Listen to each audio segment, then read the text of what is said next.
Everybody, this video is on a lazy, easy way to make sprouts.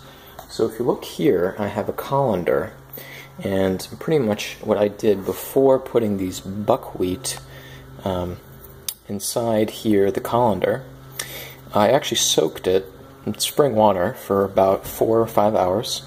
Accelerates the process of sprouting. Sprouting usually takes like 24 hours. Buckwheats are some of the fastest of sprouts. And essentially, if you look in here, you'll see some with little tails on them. So you can see some of it's sprouting. If we dig down a little bit deeper, you'll notice that some of it really isn't quite sprouted yet with the little tails. You want to look for like a few millimeters of tails before then eventually, and by the way, I usually wet this paper towel on top. It holds in moisture so the top doesn't dry out too fast.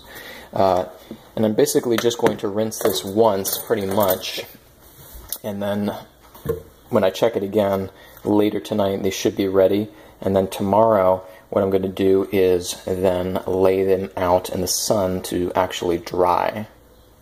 And the latest thing I'm really into is putting the dry sprouted buckwheat into homemade cereals or inside of homemade raw chocolate.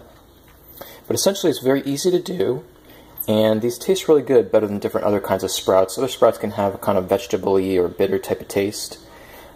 These are just very like nutty, I would say, a richer, savory taste. And so I will be rinsing this also with spring water. If you happen to have a local spring source, you know, it doesn't really cost me anything for the water.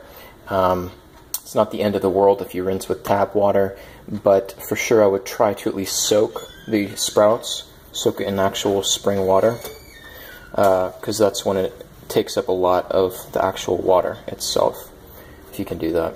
If you have any more questions about this process, then just simply send me an email or give me a call, and you can learn a little bit more.